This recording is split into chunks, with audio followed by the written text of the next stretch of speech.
Hi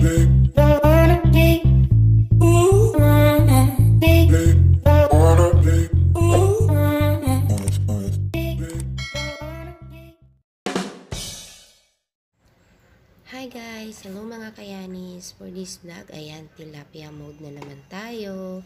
Nagpainit na ako guys niya ng mantika. So, ipiprito na lang natin itong ating tilapia. Side by side.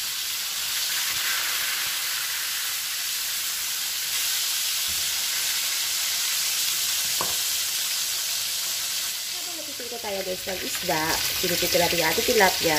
Gagawin na natin yung ating sauce. So, iwas matika tayo guys. Lalagay tayo ng toyo. Yung iba guys,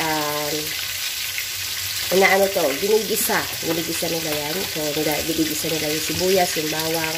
Pero tayo, dahil nagdulas tayo ng oil, so, ilagay na natin sa lahat. Ang ating sibuyas, ang ating bawang yun, and then ang ating white onion. And then, ilagay ko na rin yung ating 3 pirasong kalamansi. So, ayan guys. I-combine lang natin yan and then pakukuluan natin. Lagyan na rin natin siya ng paminta. Kasi sa inyo guys, pwede kayo maglagay ng sili or what.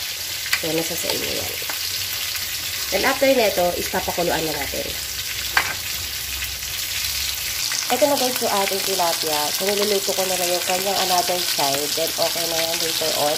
Then, gagawin na ayos na natin, na-mix na natin yung ating mga sauce, then papakuluan na lang natin siya. Okay, tapos na natin pituhin yung ating isda. Ito na siya. Ayan. So, ngayon, gagawin na natin yung ating sauce. Yung minix natin kanina, guys, is papakuluan na natin.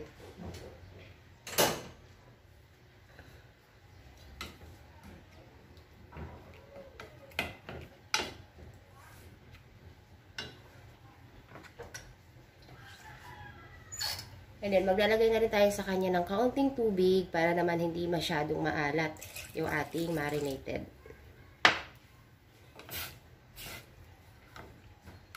Yan guys, simmer lang natin yan. Balikan natin later.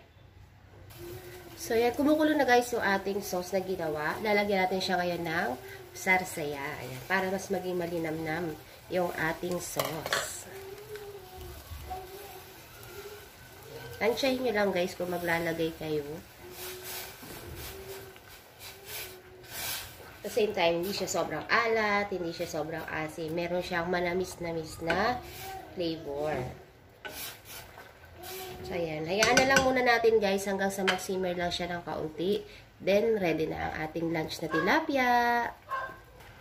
And that is guys, after na ilang minuto, okay na yung ating sauce. Patayin na natin. Then, ilagay na natin siya sa ating tilapia.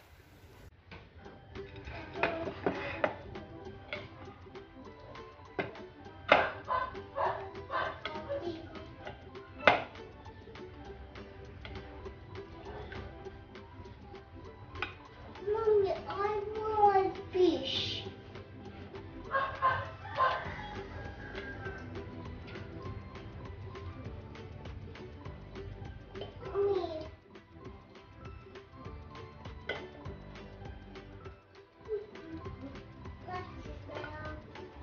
A chicken?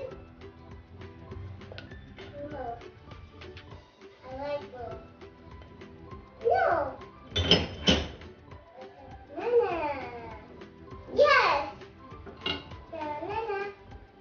Lagyan pa natin siya ng fresh onion slice. Ayan. White onion, guys.